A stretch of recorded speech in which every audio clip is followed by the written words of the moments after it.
evening, good morning to my guests, good evening to me. I sometimes forget to say my name.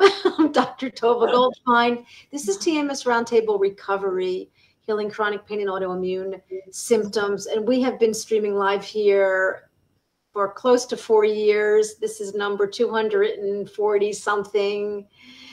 And saying hello to you, Rose, up in the heavens. We love you. We miss you. You're in our hearts. And I mentioned Rose because there was a show in our series with you. I took off that night and you spoke with Rose. Yes. And now I'm meeting you for the first time. And you are Rebecca Tolin. And you are a mind-body coach, and you are not just any mind-body coach. You come with such an amazing, inspiring story, and you have taken that and immediately done what we are told to do. How do we get better? We help others.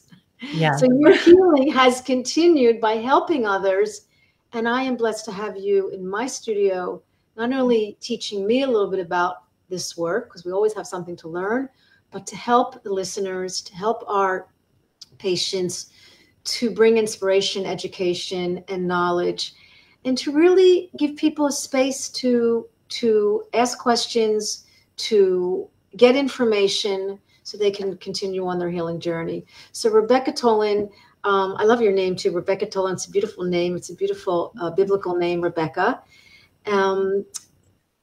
I like when you tell your story. I like when you go from like hello to what happened, give us the version, and then what you're doing now with your Be Your Own Medicine, which is a beautiful, beautiful testament to the healer and the doctor within all of us. So welcome tonight. Rebecca's chiming in here from California. I'm in Israel. We are around the globe.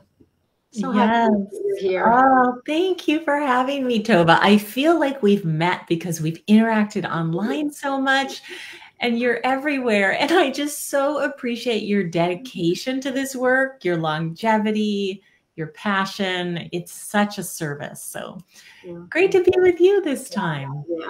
Yeah. So I have a fairly dramatic story. Certainly earlier in my life, like most of us, I can look back and see I had different mind-body symptoms like fatigue or digestive issues or back pain, but they all kind of resolved when life stressors resolved. And then I went through a very traumatic experience, a capital T trauma. And after that, I caught these 3 viruses, and essentially my system went completely haywire. I couldn't hardly walk around my house. I was exhausted, but it was that tired and wired feeling. So I also couldn't sleep. And I had been a great sleeper. Everything hurt, everything burned. It was like having the worst flu you've ever had, except it lasted. And so this went on for months. And, you know, I was a TV news reporter. I was traveling the world. I had good health at the time. So it was terrifying and dramatic. And I would try to go into work and I couldn't. I just didn't have the strength. There was also some POTS symptoms, all kinds of chronic fatigue and chronic pain and digestion and bloating and those kinds of things. And so, you know, I would go to doctors and the diagnosis was typically ME/CFS. I know you're having some lighting issues. I'm having some lighting problems, but anyway, that's okay. We're making some nice contrast. Yeah, looking good, looking good.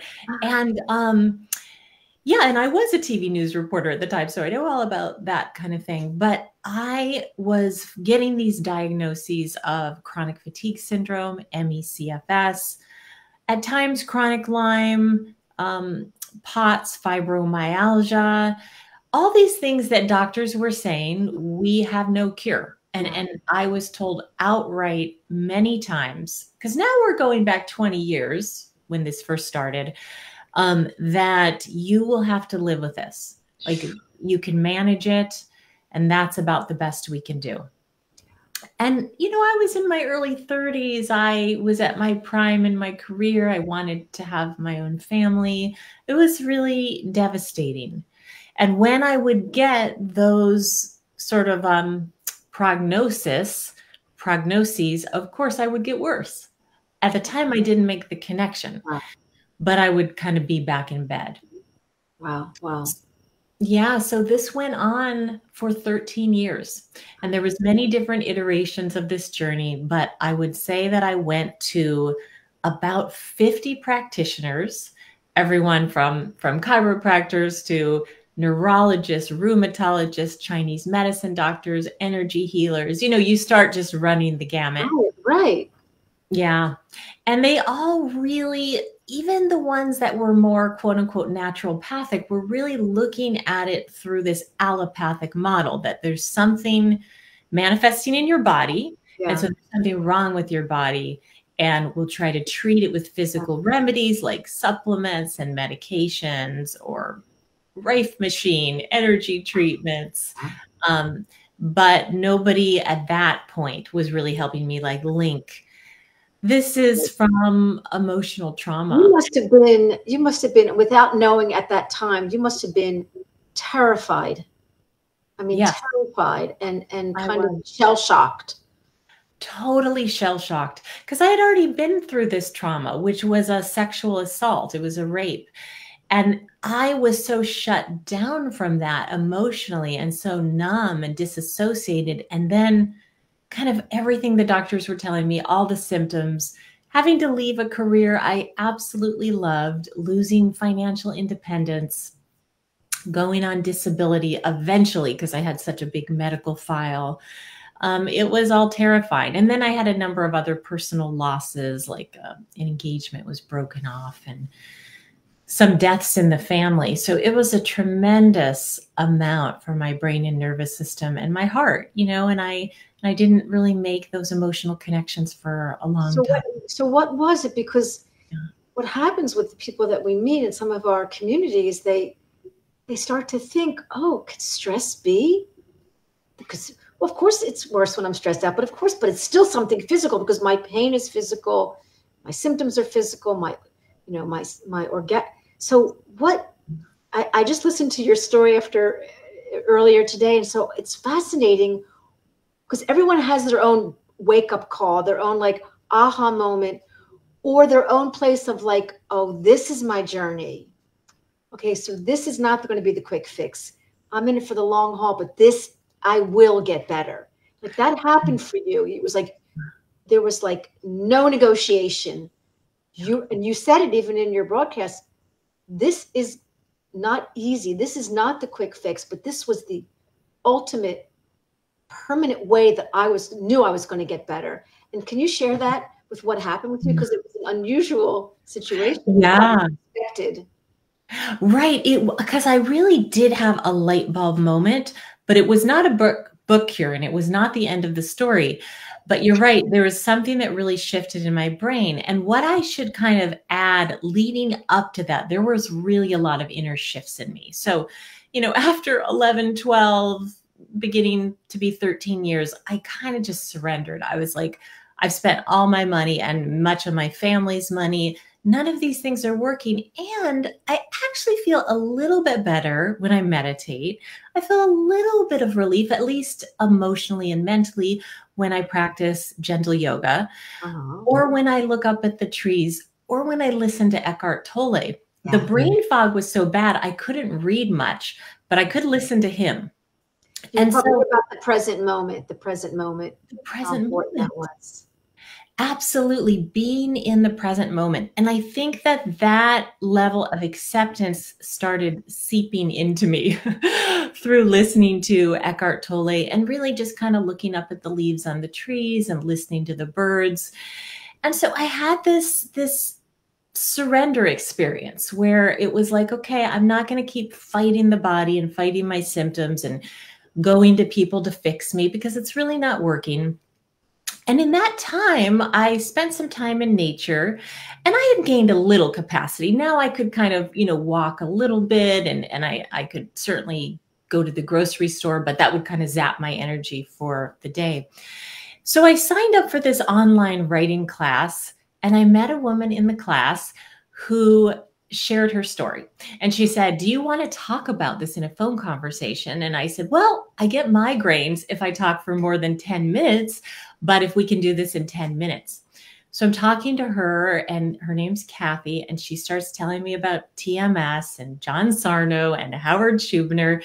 And not only that, that she had been diagnosed with Epstein-Barr syndrome like me, chronic fatigue syndrome like me, all the same symptoms and diagnoses as me, and that she figured out how to apply all that to her recovery. And so 1 hour goes by, 2 hours goes by, 3 hours goes by. I don't have a migraine. I am feeling like this energy grow in me because she's telling me about the science. She's telling me about her story. She's listening to my story too. Yeah. Just this ordinary woman. She's not a practitioner. And by the end of that 3-hour call, she knew I was on board, and she said, "Rebecca, you are not sick." Wow. Essentially, your brain and nervous system are in this state of threat physiology or trauma, but you're not sick. And I got it. It was like my subconscious mind got it and shifted all the chemical messengers and all the signals. And I literally said, "I've got to go." And I leapt up and I started running for the first time. I ran around the block. Unbelievable. Unbelievable. I want to just chime in, but don't hold that note, because what I want to tell people happened, I believe maybe something chemical. You had this sense of hope, belief, compassion, gratitude. You were in this 3-hour phone call, and your chemicals changed. It was like you became your own medicine. You became this like shot of, this is not hopeless. And, so maybe like move into that state. So in that moment, you ran around the block because you had this burst of adrenaline that was coming from your hormonal system. I want people to know the science of this, to know the science of compassion, hope. This is not just like oogie boogie, like I'll be hopeful. This is chemical. I will get better. I am getting better. I am safe but sore. Like I will heal. And this is the whole quantum world, which I love getting involved in, the Joe Dispenza work and the Bruce Lipton, which is, our bodies can heal themselves over and over again. So I'm going to be quiet. Continue. No, I love that you bring this up because, Bruce Lipton has a book, The Biology of Belief, and Joe Dispenza writes about this extensively. And I experienced it. So to me, that sense of safety came through knowledge. I had been a science journalist for PBS, and so she explained the knowledge to me and the science, and I needed that. I couldn't just say like, "Oh, I'm healthy," but I really needed to understand that this was coming from the brain and nervous system because it was stuck in the flight, fight, freeze response, and it had learned neural pathways. And then when I really understood that, and I flipped the belief from "I am sick," which is how I had identified for 13 years, to "I am not sick." I couldn't believe I was healthy. That was too far of a leap, but I could believe I'm not sick. You're right. There was this cascade of physiological changes, the brain firing patterns, the nerves, the hormones, all these things shift in response to our belief and our sense of safety. Right.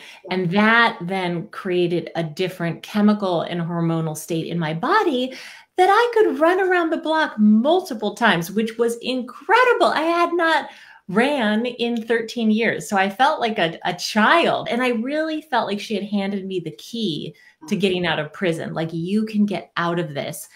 And it was logical and rational to me. Like you said, it's evidence-based. It's not just hocus pocus. Although sometimes it does seem magical. Right. But you trusted that I'm going to do this, and no matter what happens, I'm going to be okay. There wasn't the fear of like, "Oh my God, I'm going to fall. I'm going to be on the street." It was like, I'm going to run and I'm going to get back. I may be tired. I may have a head, but I'm going to be okay. It was like a trust that the human body got you sick and the human body can get you better. And I think, Tova, that trust was pivotal in the coming days and weeks, because then what started happening was the symptoms came back, not ever as intensely. But of course, I had all these learned neural pathways in my brain.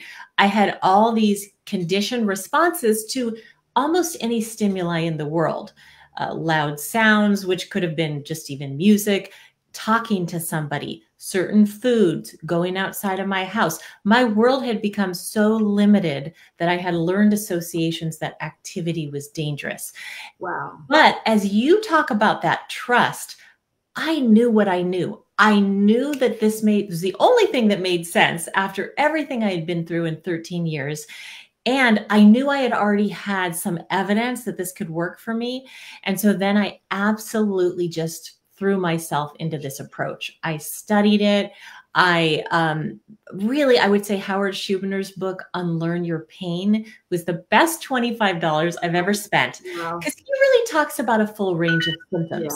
Even more, I think, than some other teachers out there. Yeah. And I would email him. I wasn't even his patient, but I would email and say, but what about these Epstein-Barr titers? I've been told they've crossed the blood-brain barrier, and I don't think I can overcome that. And he'd say, no, those are just antibodies. They're harmless. And he really kind of walked me off the cliff. So I am eternally grateful for Dr. Schubiner. And to our listeners, if you do email Dr. Howard Schubiner, he will respond to you. It may take a few weeks, but he will respond to you. He has a heart of gold. I don't know how he does it. Incredible. And then I did work with a mind-body coach. I then also worked with a therapist later from the Pain Psychology Center. And it all really helped. I had to understand the knowledge. I had to challenge all these triggers. And I had to do a lot of emotional work, because for me, trauma was really at the root of this. And I would say that's not even done. I've recovered from CFS, but I still work with the trauma in some emotional somatic processing, because it's, those deep subconscious memories are kind of locked in there. Yeah. But that said, I was able to make a recovery from the CFS and travel. And for 13 years, you did not give up. You were like, this is where I'm fascinated. And I want to ask you this question, because I know that, I don't know if she's listening, but there is one specific person I'm working with, and it happens a lot. They have the knowledge. They get it. They totally get the Sarno. There's no question, no doubt in their mind, but they're living in a state of fear that it's not going to work for them, or that they can't apply, or they're going to fail. So there's the fear component. And I wanted to hear how you had handled, I like the word handle, how you had accepted and became aware of the whole fear, and how you implemented your knowledge into and then talk a little bit about what some of the things you did, some of the somatic things you did to help you, and what you're doing today, and what I do today, because we're all on this journey. I know, we really are.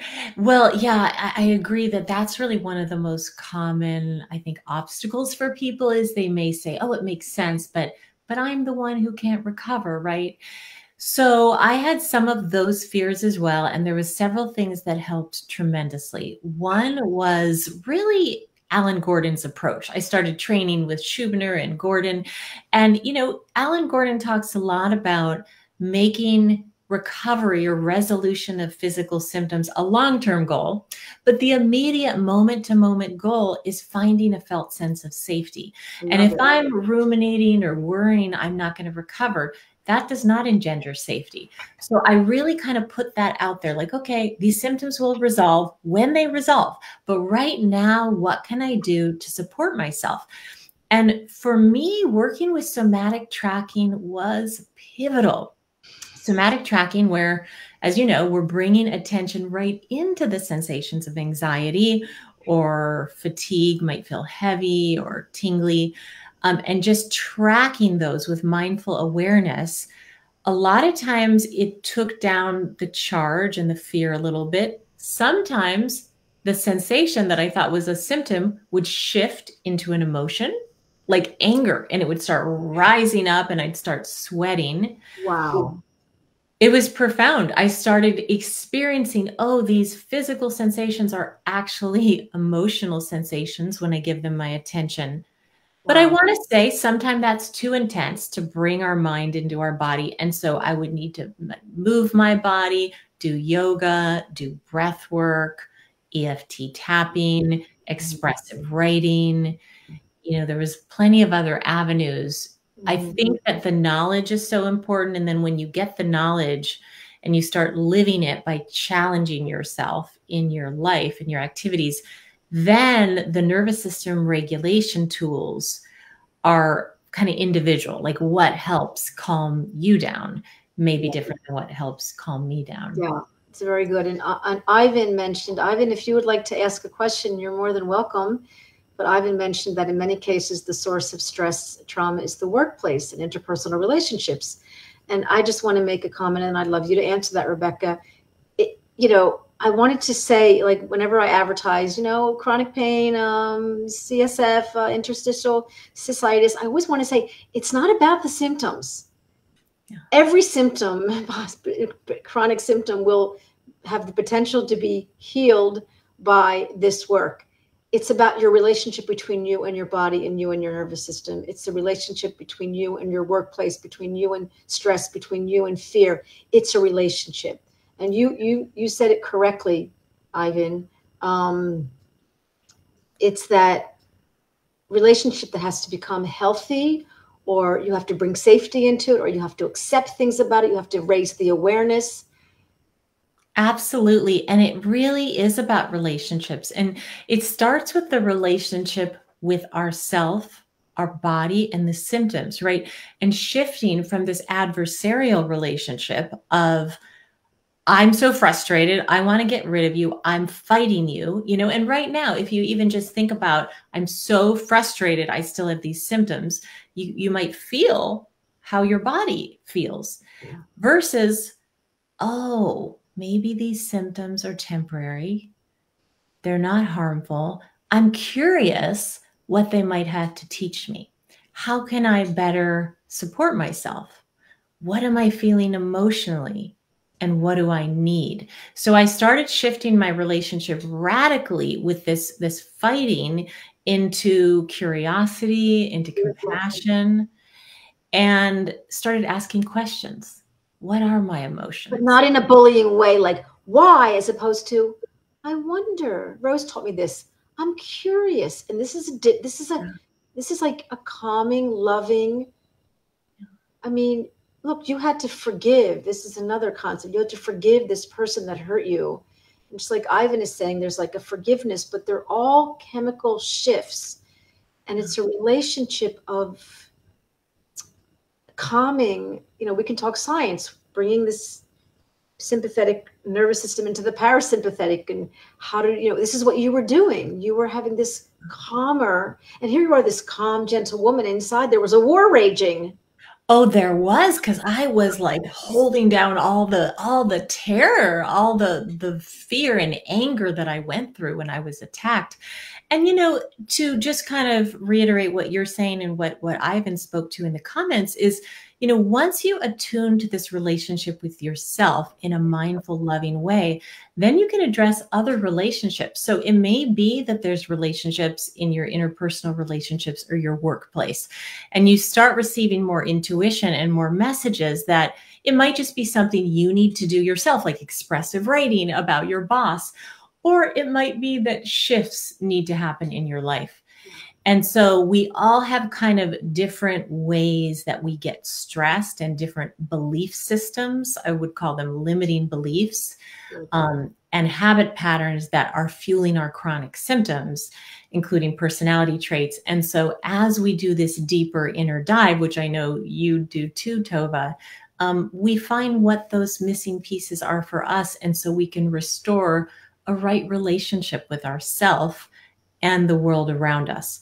And I don't mean to make it sound Pollyanna. It's messy, it's gritty, it's nonlinear, it's imperfect, but there is a real beauty to this process of mind-body healing. Yeah.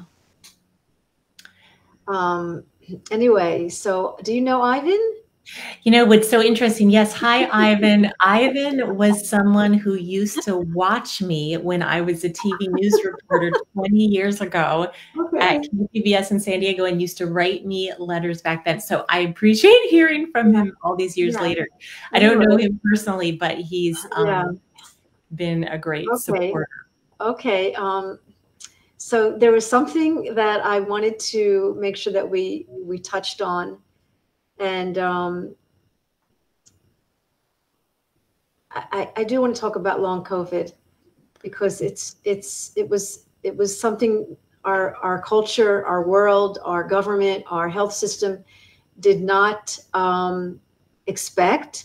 And without getting political, which, because it became a political thing, it affected the world. And like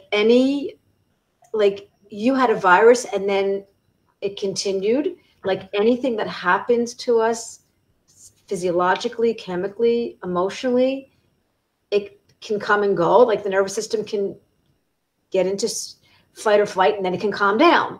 But many times it doesn't go away. And that's what the long COVID is. Like, you got COVID, it didn't go away. You got the vaccine, you had some symptoms. Like, this is where we're having a relationship with the symptom, with the disease, with the diagnosis, and we're back to the relationship. But can you speak about, because you met with Becca Kennedy about it, and I know it's plaguing so many people. I mean, there's thousands of people on Facebook, and just on the record, Rebecca and I want to reach all the people that are not in our community. Also, we want to help our community, but there are so many people struggling and suffering, and think what we're doing is so new age, and it is the most scientific, way out. It really is. So I want to reach out to so many people that are open and receptive to the science and art of the mind, body, or threat safety healing. And the people that are in the studio are open. And I so appreciate you being here and blessing my studio. And Rebecca, can you speak more about the science and what happens after? I mean, you had a few viruses and you had a stressful thing. You had a stressful, terrible thing. Someone else will, have a different reaction. Like, speak more, please, to the fact of we get sick and then we don't get better. Yeah, I'm so glad you brought this up and the long COVID, and I really want to speak to both. So I was told that it was the viruses and the faulty mitochondria and cytokines and many of the things people with long COVID are being told. And when I tried to fight those things, I never got better. I took intravenous antiviral IV medication, which crashed my system. The viral titers went down, but I didn't get better. And I've since found studies that actually show up to 95% of all adults carry Epstein-Barr virus titers. Wow. They don't have symptoms. And so I believe in many cases it's a normal abnormality that is being blamed. Dr. Schubner has explained to me that Epstein-Barr antibodies don't cause CFS. And so once I really understood that, I stopped going down the rabbit holes of trying to treat the virus. And I really realized that the brain controls every other system in our body. So once the brain is regulated, the danger alarms turn down, the immune system works much better, right, to keep viruses at bay. The digestive system works much better to digest your food. So I think, number one, that's really important to understand. And if you go down the rabbit holes of chasing all these bacteria and viruses, it's like a game of whack-a-mole, and you're not actually getting to the root cause. Secondly, long COVID, I work with almost more than anything now. And I had the real honor of being a consultant on a pilot clinical study through Harvard Medical Center with Dr. Michael Donino with long COVID patients. And he was using this model. In fact, Unlearn Your Pain and one of Sarno's books were textbooks in the study. And he's now doing a bigger randomized clinical study with long COVID patients. And what we found was that about 2/3 of people either fully recovered or mostly recovered within 13 weeks. That's a really short period of time. And some, of course, continued to progress after that. There was somatic symptoms that were measured, 8 different somatic symptoms that went down dramatically in different percentages. I can provide a link to this study if you want. And I'm also seeing that with the long COVID clients and students that I work with, as well as the CFS people, that they are recovering. They sometimes it takes a while. Sometimes there's little improvement. Sometimes there's a lot of improvement. Sometimes there's full improvement.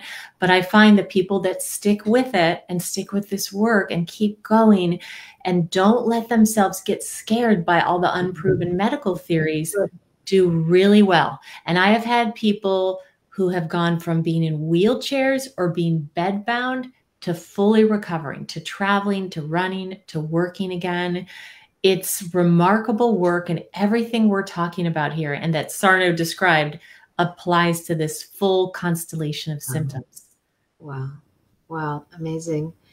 I lost my train of thought, but there's something I wanted to comment on, as well as people I know are contacting us who are having some symptoms from the COVID vaccine. And that also, with those symptoms, a lot of them have been able to be helped with this work because they get the vaccine and they start to have symptoms. And most people I talk to go into getting the vaccine petrified.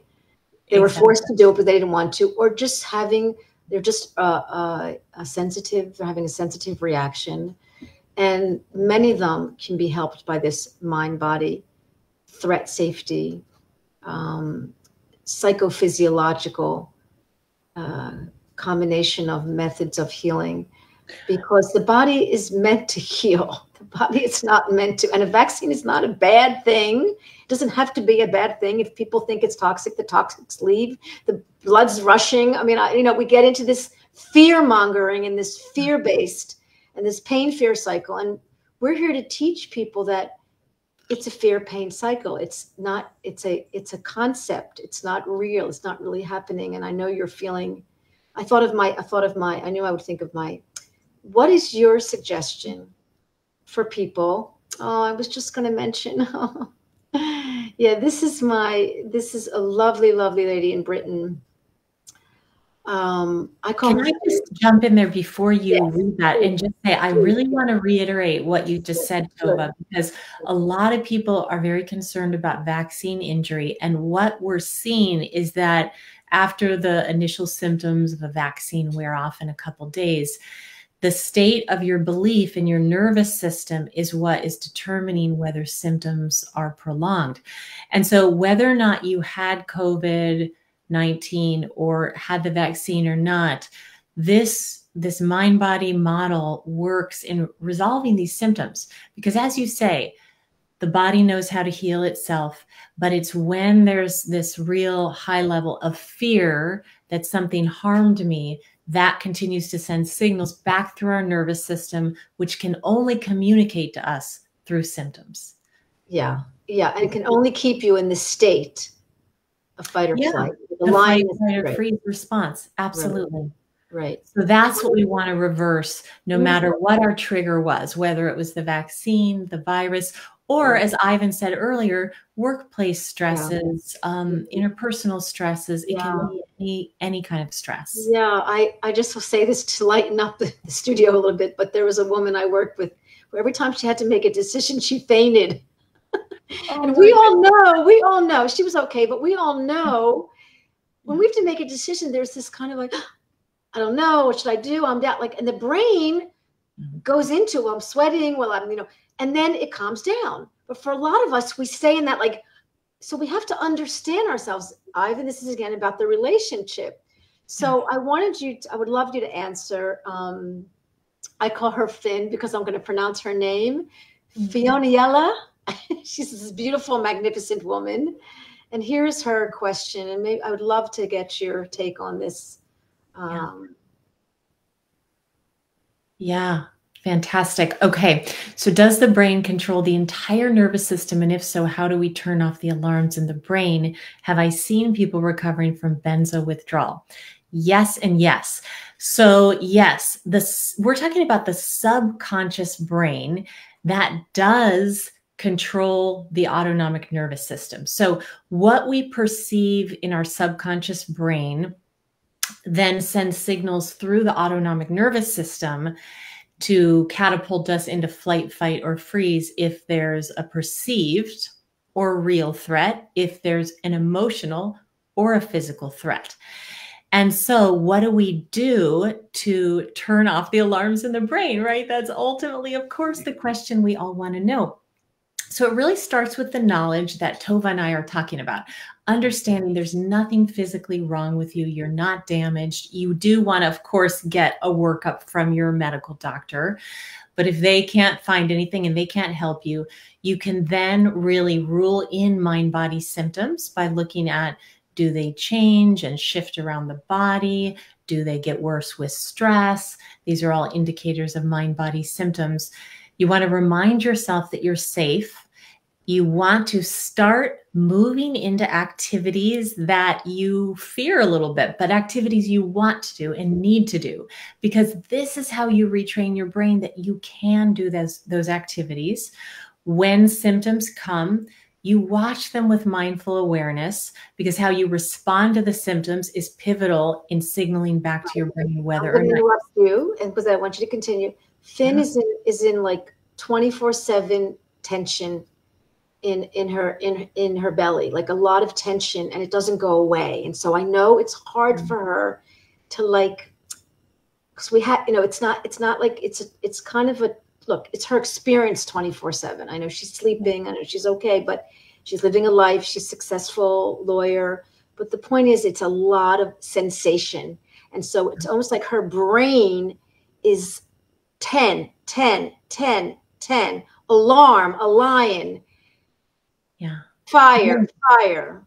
So how would you address that? Because you were in constant symptoms as well. I was too. I'm very sympathetic. And, sometime in a situation like that, where you have this high intensity job and life, it is kind of learning to turn down the intensity and taking little breaks throughout the day and doing something that regulates your nervous system, whether that's long, slow exhales or whether that's going to take a walk. Your rational brain and your limbic brain are going to say, no, I don't have time. I've got to run. I've got to fight. Sometimes in that case, you might want to do something active, but with awareness to release those stress hormones. You basically want to find what helps me regulate my nervous system, return to the knowledge, and try to live the knowledge to really challenge your triggers. When you go into overwhelm, you need to come back to safety. You need to self-soothe. But if you're feeling relatively safe, that's a time to challenge yourself and rewire your brain. And I will say, yes, I absolutely have seen people recover from benzo withdrawal. I've had both clients and students who have gotten off benzos. And I would say, of course, I always advise them that they need to work with their medical professional on that. And it's really a good idea to have a strong foundation of this knowledge and these practices and a sense of safety before you make shifts with your physician on medications. Yeah. No, she's an amazingly strong and woman, and she's knowledgeable. And it's really about the fear and I sent her in the mail, in the email, about the Schrubiner's 6 F's. Because if we focus, if we fight it, if we try to figure it out, if we try to fix it, it'll be 24/7 pain. If we can dial down and be like the somatic tracking. Can you mention that again, about if she can focus on it in a safe way? Yeah, that's really important, is how we focus on the sensations. So when we're focusing on them with openness, with curiosity, and with mindfulness, we can essentially integrate or almost digest that stress slowly, bit by bit. But the other thing I would say, if these strategies we're talking about aren't working, sometimes we really need to listen to that symptom. I call it the wisdom in symptoms. So there's this part of you that's screaming, red alert, danger. And you're saying, no, it's okay. And it's screaming louder because it's trying to communicate. So sometimes, I would pause and reflect or write and say, what do you want me to know? What are you afraid of? And kind of do some reflective journaling, and then really bring in compassion. I understand there's a part of me that's terrified about this, and I'm acknowledging my suffering. but actually I'm going to reappraise the situation. I know I'm safe. What do I really need? That's a question we ask in mindful self-compassion. What do I really need? And then you're in like a more harmonious relationship with these symptoms instead of just saying like, no, no, no, especially when that doesn't work. Good point. Good point. And like I said to people and to Finn, sometimes there's an opportunity to be like, okay, I'm going to ignore you for right now. I'm going to focus on something else. I mean, I always say that the symptoms don't have you. You have the symptoms. You're in control. You are the pilot. You are the conductor. And this is like, I don't want that responsibility. I just want to get better. And it's like, no, this is it. You are the pilot of this plane. And it's kind of like a big responsibility for people. And you know what? Own it. It's like, own it. Yeah. And you know, we have a lot of agency over our thoughts and our behaviors. You know, we can't wave our wand and turn the symptoms off now, but we can choose how we're going to respond. Yeah. Yeah. Thank you. I'm going to answer. Thank you for that. That was beautiful. Your answers, your responses. Kim has a question.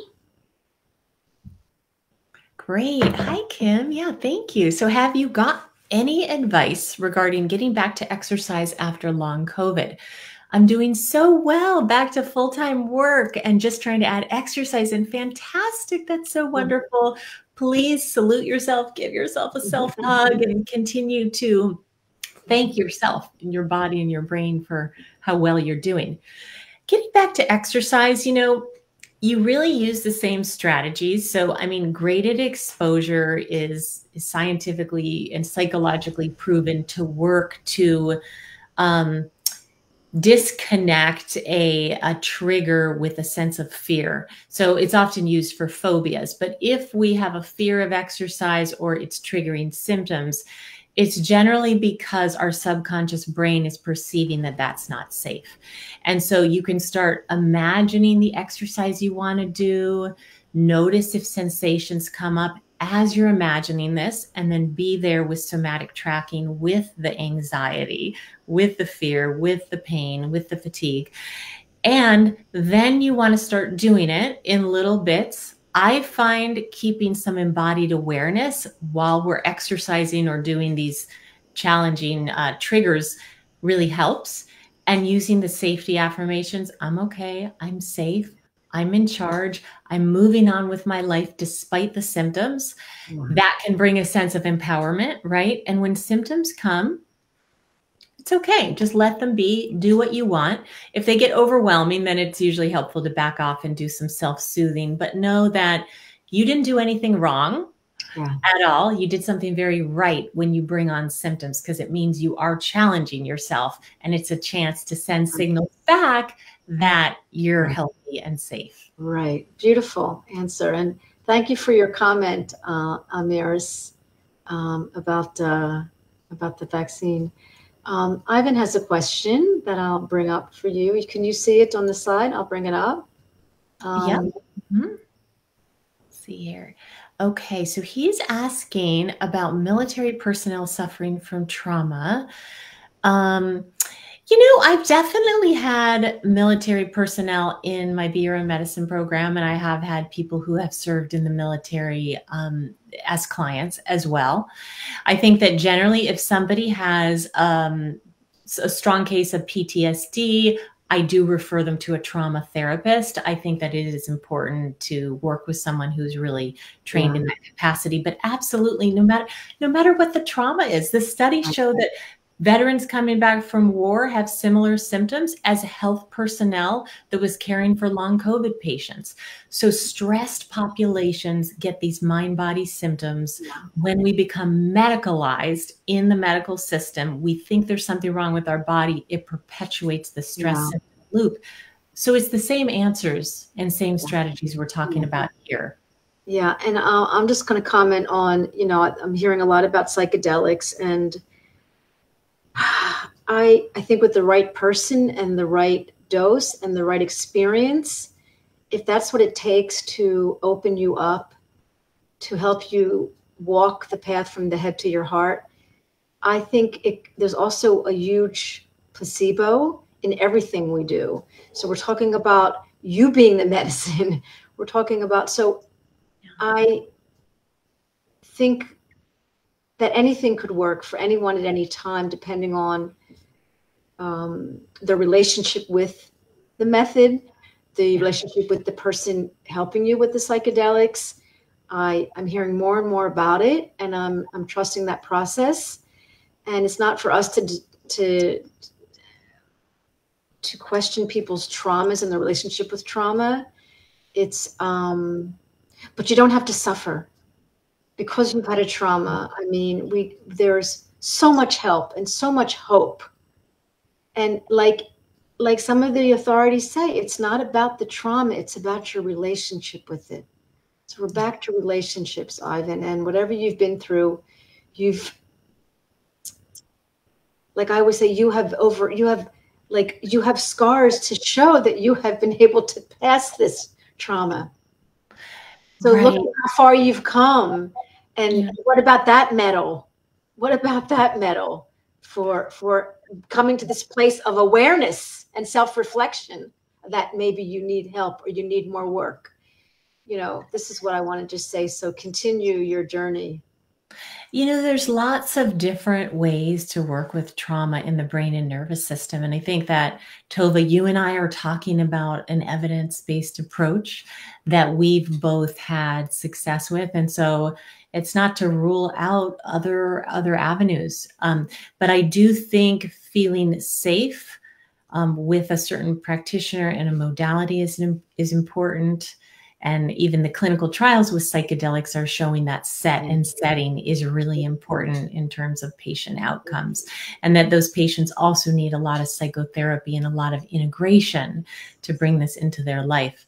So essentially what we're doing with this work is bringing this into our life 24/7. Whatever else you do in terms of seeing different practitioners or doctors, that may be some kind of isolated work. But I think these strategies are things that you can use throughout your day with the way you think, the way you tune into your emotions, and how you act. And so that's what I love about how empowering this is, right? Yeah. And Zen meditation, look, you know, there's an enormous amount of studies on Qigong and helping everything from cancer to disease to chronic pain. So any kind of Eastern tradition is somatic, is mind and body. They had it together way more than the West. And so you doing that is magnificent. Any kind of martial arts is somatic. And I lost my train of thought again, but I wanted to say something else about can I just say something about that? Yeah, I love when you interrupt me. Yeah, we can interrupt each other. Well, we're in a dialogue because, you know, I actually include daily mindful movement classes with my Be Your Own Medicine program, and free kind of yoga memberships and Tai Chi and Qigong classes that I recommend. Because it's really about, once you understand the knowledge and you apply it to yourself, then it's finding whatever helps you feel more at peace and regulate your nervous system. Because when your nervous system is regulated, then all the other systems of your body will work more optimally. So I love Qigong, I love Tai Chi, I love yoga. I think all those things are wonderful. But if people just do that and kind of the nervous system regulation, they don't understand the knowledge piece, then it's not enough, right? Because I did that. I was doing that for years. I was doing transcendental meditation, which I still love. I was doing gentle yoga, restorative yoga, and that was helpful. But I needed to know these symptoms are not dangerous. And I needed to go into the emotional piece of there's really some unresolved trauma that caused a lot of shame, that caused terror around certain situations.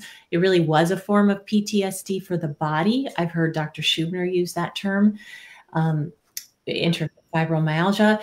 And so, you know, I really needed to work with that and learn to better attune to myself, because now I feel a lot safer, because I feel like I can spot safety and danger in my environment much more, because I'm really in touch with the signals my body and brain are telling me. And so that's a big gift that I have on the other end of this experience. Yeah, beautiful.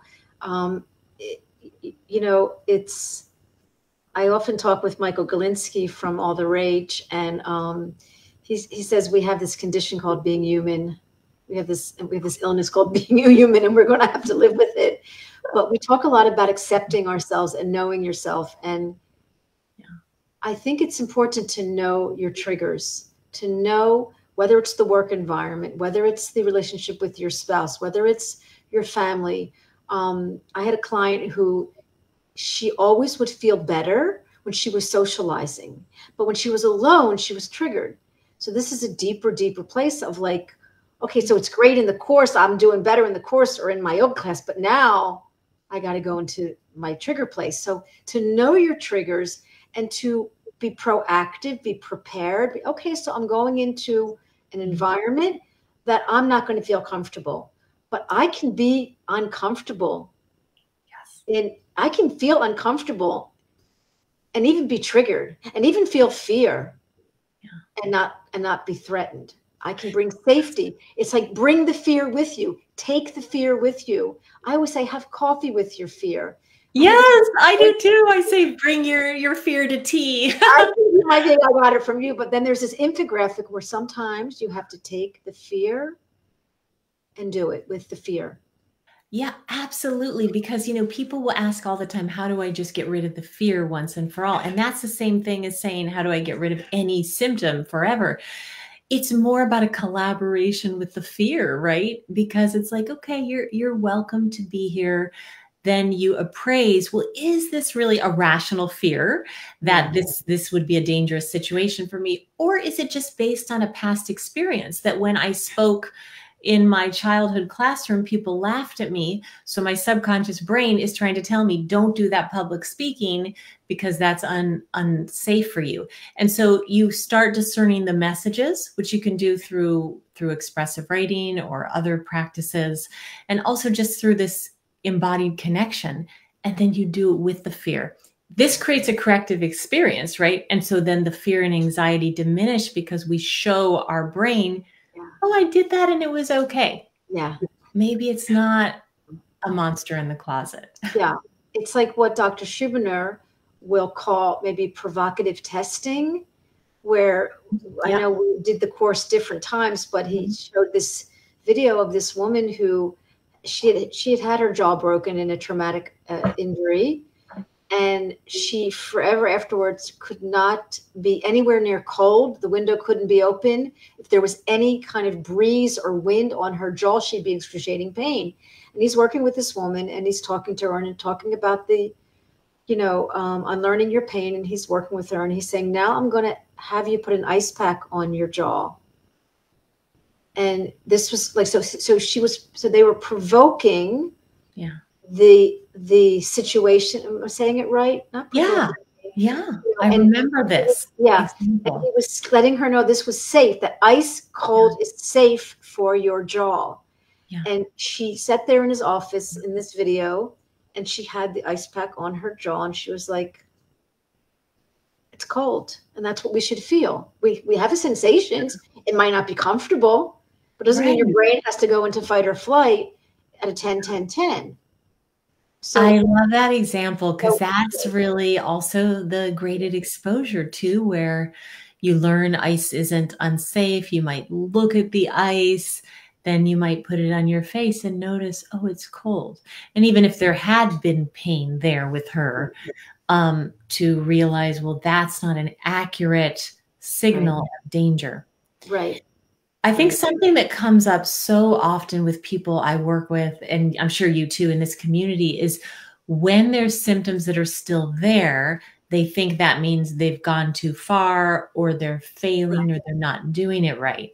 That's not really true. Like the subconscious brain and nervous system will continue to produce symptoms for a while. We don't know how long, until there's really a sense of safety. And when the symptoms come, you're not reacting with fear. And over time and over practice, it will stop creating those symptoms. But it really is the time to really become very present and, work through the fear and move through the fear when you have sensations, because that really does teach the brain, oh, I'm okay. And I know we also want to talk a little bit about mindful self-compassion, which can make a huge So difference important. shifting this Important dynamic. take home. Let's talk about that self-compassion and the science of compassion. How'd that work for you in your healing? Again, I want to say to the listeners, it's not about the specific symptom. I mean, there's pages of chronic fatigue and there's pages of interstitial cystitis and there's pages, and I have enormous empathy for all of you. We both do, but it's not specifically about the symptom. We're not saying anything different for any symptom. It's about the brain Exactly. regulation. Because as you mentioned, interstitial cystitis was also an agonizing symptom of mine for really about 10 years. Oof. And I worked with it in the same way that we're discussing here. And so what I started noticing was over time, I just naturally started treating myself more kindly as I was doing this work. But I still am such a hard driving perfectionist, and I'm still recovering perfectionist and can be a people pleaser. And so I noticed that with, of course, a lot of my clients and students. And I was like, what's the missing piece? And I just noticed how many people were using this work in this same kind of forceful, like I've got to make my body stop these symptoms way. And that, of course, that wasn't working because that intensity revs up the nervous system. And so I trained in mindful self-compassion with Kristen Neff and Chris Germer. Wow. And this was a game changer. I love mindful self-compassion because we're acknowledging our suffering. The first step is mindfulness, where you might say, you know, I'm in pain, I'm frustrated, I'm angry, I'm sad. I acknowledge that. It's really hard to feel this. We bring in, as the second step, common humanity, which is like, it's human to suffer, and anyone in my situation would feel this way. And the third step is self-kindness, which is like really starting to look at yourself as you would a dear friend, to treat yourself as you would maybe a beloved child or person in your life. Right. And then with self-compassion, you change the dialogue. So it's like, yeah, I have these sensations, but I'm learning a new approach. I'm trying something different. I'm open to the possibility that my body could respond. I accept and I trust my body and its process. And then the question you ask is, what do I need? Like, what are my unmet needs? And often it's deeper than what we think. You know, it isn't just symptoms to go away. It's like, oh, I need to set a boundary, or I just need some alone me time for myself, or I need more play, or I need to prioritize my creativity.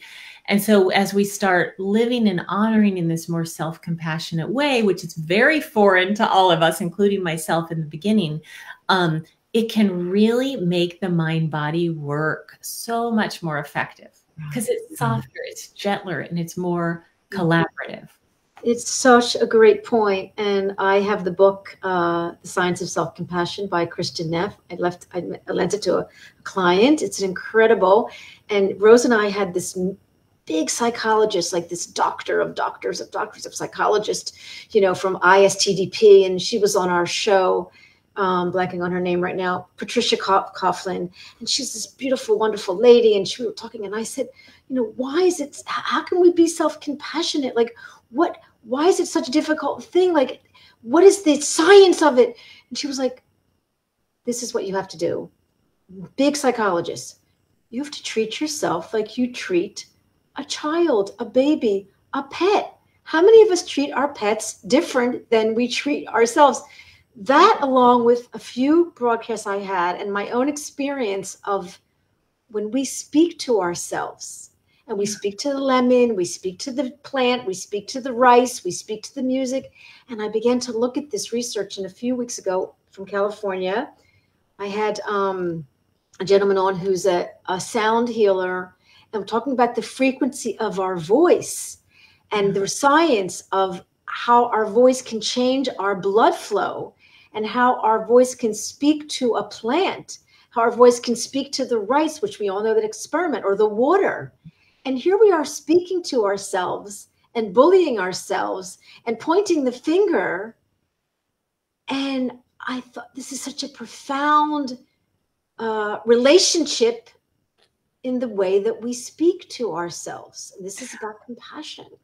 It just reminds me of, I was working with a group yesterday, and 2 of the people out of the 4 were saying that they actually felt when they got symptoms that it was a sign that they're a failure. And so when I asked, what are you believing? It wasn't just that the symptoms were difficult, but I'm failing.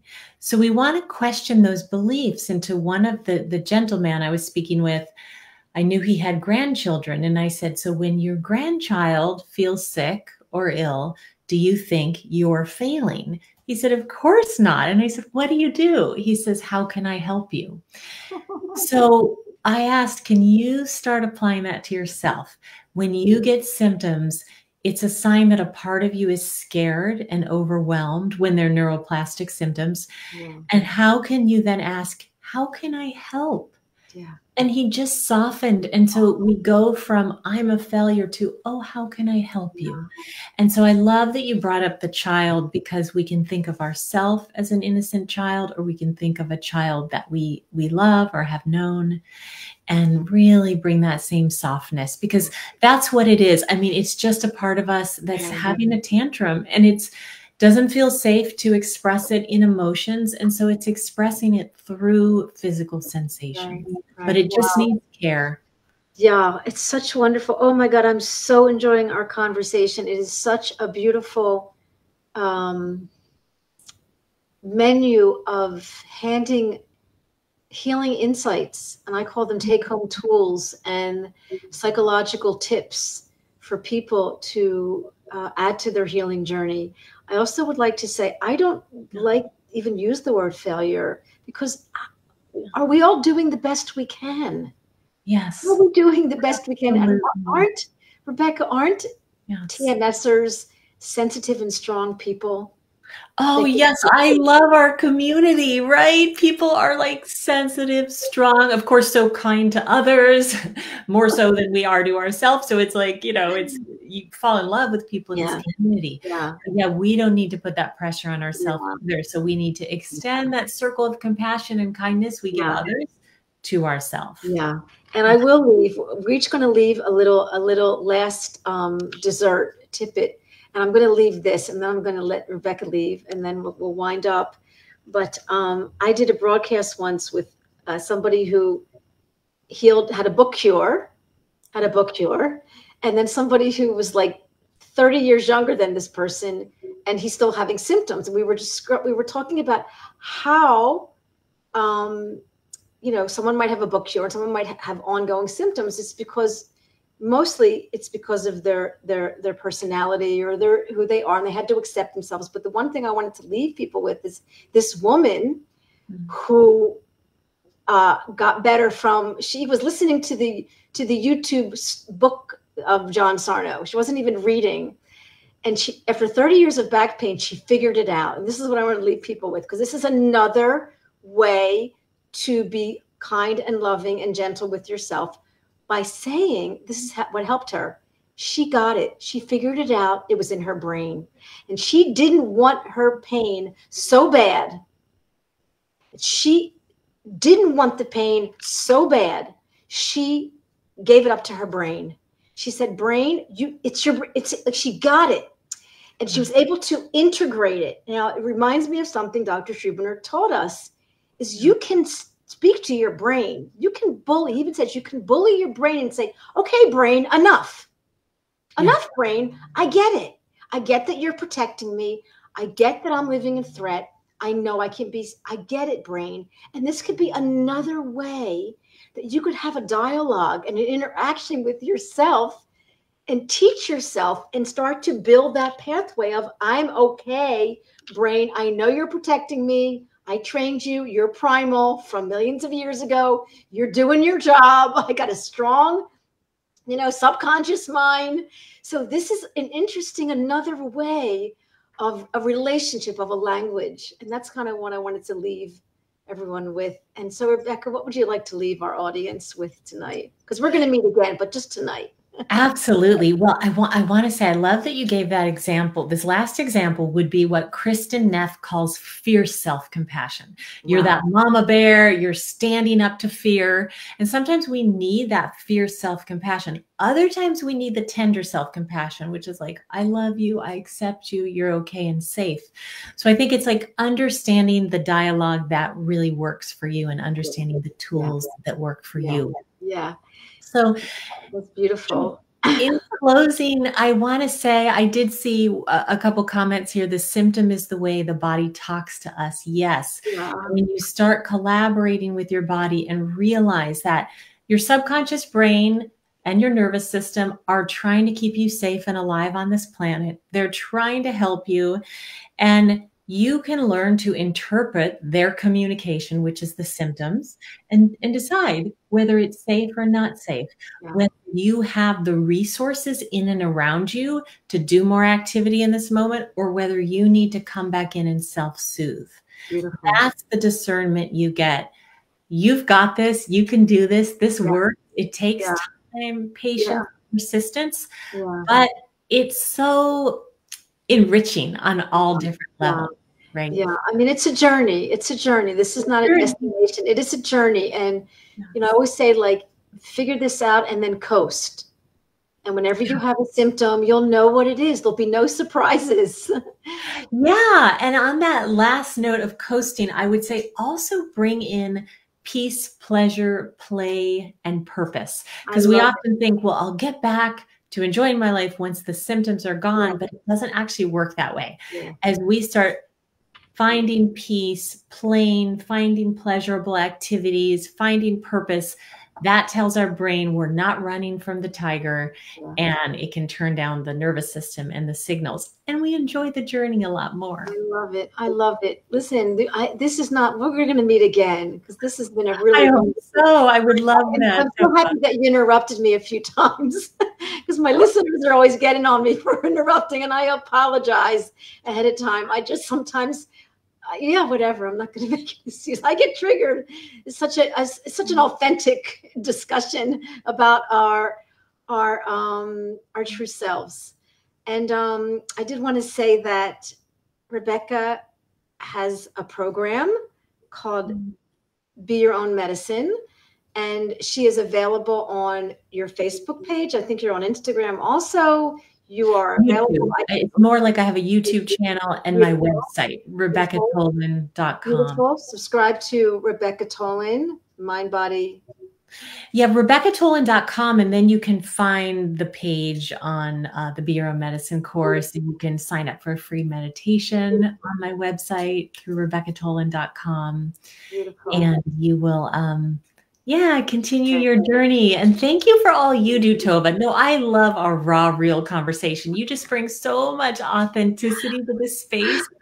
And you have just cataloged such invaluable conversations that you offer freely to the world. So thank you. Thank you for all you do and staying up till all hours of the night. Well, how is this like how is it just not healing us that we help to heal others? This is part of like how we take care of ourselves. So we're not selfless. We want to heal, so we help others because it's our medicine a little bit as well. It's our purpose, right? Our peace, thank you, play, and purpose. Thank you that for gives allowing you us energy. to heal. Thank you for being there and listening to us and subscribing. You know, we're such terrible businesswomen. Subscribing to our YouTube channels. I have a YouTube channel, TMS Roundtable Recovery, and so does Rebecca. If you need to find Rebecca, you can always contact me. We are available. We are here to hold the space for you, to create that conduit for you to heal. And so have a wonderful rest of the day. Thank you for sharing your morning with me and having coffee with me. We will meet again soon. Remember this face, because this is a beautiful conversation. We've really had some wonderful listeners, some new people on our broadcast. It will also be recorded tomorrow on my YouTube channel. And I think you'll also be on your YouTube channel as well. Absolutely. I saw it. It's beautiful. Your YouTube channel is beautiful, beautiful, beautiful. And thank you for blessing my studio and raising the energy, raising the consciousness of my little studio with your beauty and your wisdom. Thank you so much. Oh, thank you, Tova. All right. Have a wonderful rest of the day. God bless. Take care. Okay, 1 second. It'll be okay.